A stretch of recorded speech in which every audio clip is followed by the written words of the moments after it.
Hello दोस्तों, नमस्कार।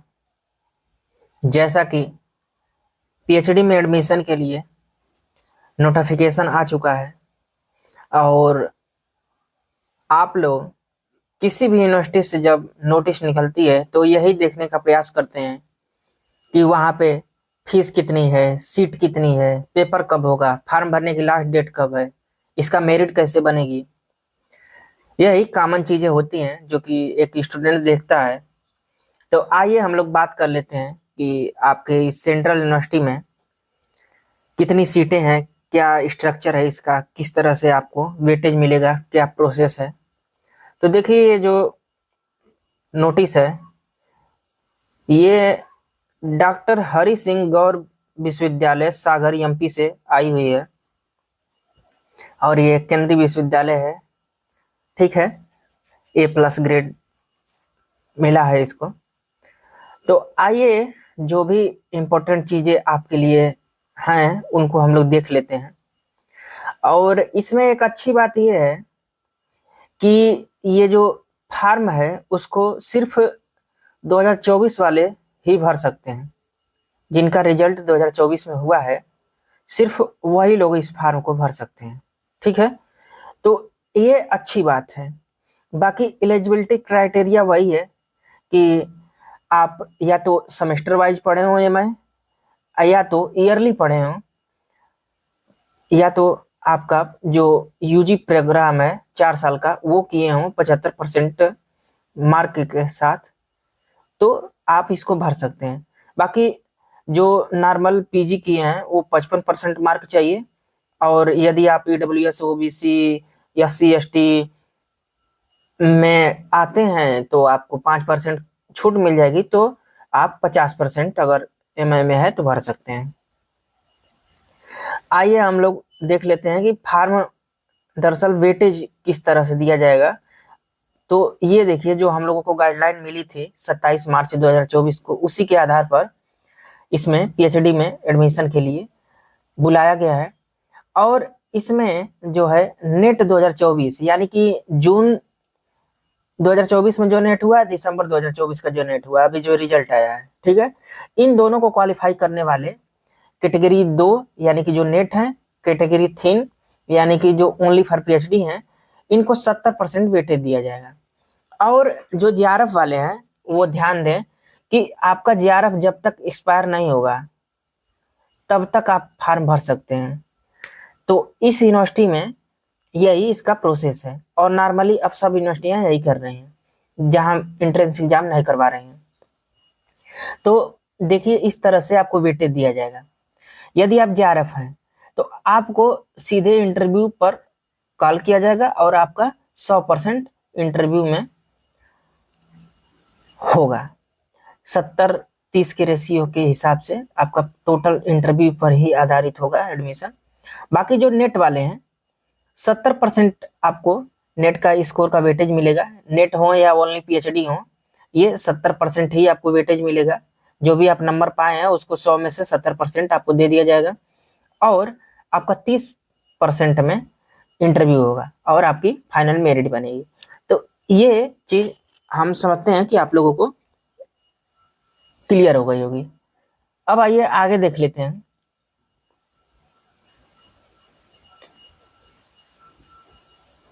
वही बात की गई है कि 100 नंबर का होगा, 70-30 का रेशियो के हिसाब से।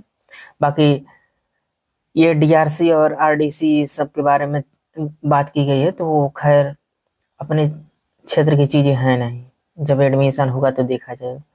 ये सीटों का ब्यौरा है, देख लीजिए। एंथ्रोपोलॉजी में 5 है, इस तरह से आपका बॉटनी में ज़्यादा सीट है, बॉटनी में 21 सीट है, केमिस्ट्री में देख लीजिए 18 सीटें हैं। सेंट्रल यूनिवर्सिटियों में इतनी सीटें साइंस फैकल्टी में मिलती नहीं है। इकोनॉमिक्स में 10 सीट है, एजुकेशन में 18 है, इंग्लिश में 10 है, हिंदी में आपकी देखिए 6 सीट है।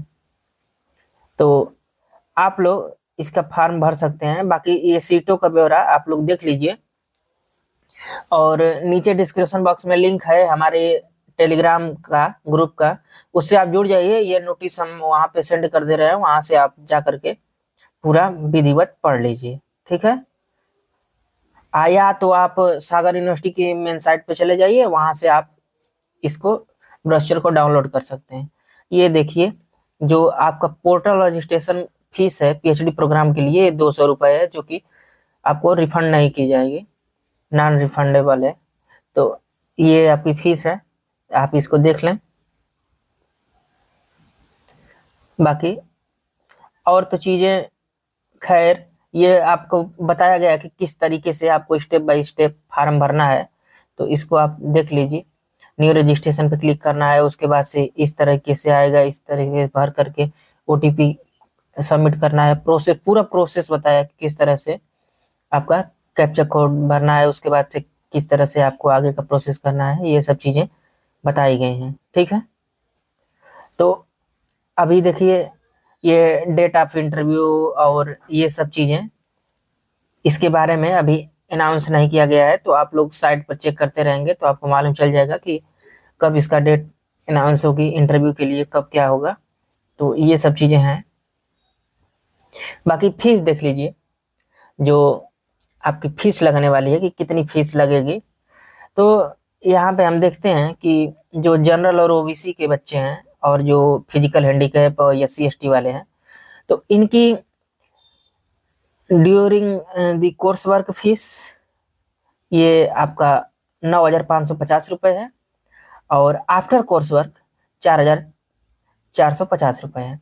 और इसी तरह से आपका जनरल और ओबीसी के बच्चों के लिए कोर्स वर्क के दौरान 12,000 रुपये फीस है, 12,050 रुपये, और 6,950 रुपये आपका कोर्स वर्क के बाद वाली फीस है।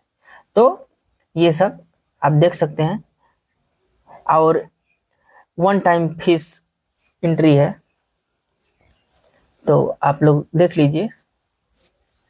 बाकी आगे देखते हैं। और देखिए एक चीज़ है कि आपके फीस रिफंड करने के लिए बताया गया है। जैसे मान लीजिए कि आप एडमिशन ले लेते हैं और चाहते हैं कि फिर एडमिशन कैंसिल करवा दें, तो 15 दिन के अंदर आपको कैंसिल करवाना होगा और आपकी फीस को रिफंड कर दिया जाएगा, 100% फीस कर दी जाएगी। तो ये चीज़ें हैं। बाकी और तो सब नॉर्मल ही चीज़ें हैं जो कि हर यूनिवर्सिटी में होती ही है। बाकी ये देखिए कुछ छात्रावास है जो कि नाम दिए गए हैं, टैगोर छात्रावास, विवेकानंद छात्रावास, रमन छात्रावास, भाभा छात्रावास। तो ये युवकों के लिए है, और कन्याओं के लिए रानी लक्ष्मीबाई छात्रावास है और सरस्वती कन्या छात्रावास है।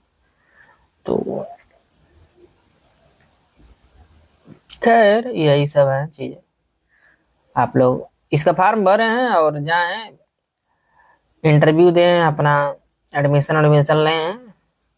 अच्छी यूनिवर्सिटी है, सेंट्रल यूनिवर्सिटी है, अब क्या चाहिए। और जैसे कोई दिक्कत उक्कत नहीं होगी, ठीक है। तो आप लोग भरे हैं। बाकी और तो हमारे हिसाब से कुछ है नहीं। अगर आपको कुछ डाउट हो तो कमेंट सेशन में कमेंट करिए, बात की जाएगी, ठीक है। ये टेलीफोन नंबर दिया गया, देखिए हिंदी के लिए, थोड़ा हिंदी से हम लोग मान लीजिए है तो हिंदी वाला है 297171, और ये कोड है टेलीफोन विथ STD कोड करे, तो इस पे बात कर सकते हैं, ठीक है। तो दोस्तों यहाँ तक देखने के लिए आप लोगों का बहुत धन्यवाद। आप लोग हमारे साथ जुड़े रहिए, PhD की जो भी नोटिस आएंगी किसी भी यूनिवर्सिटी की बात की जाएगी, ठीक है। नमस्कार।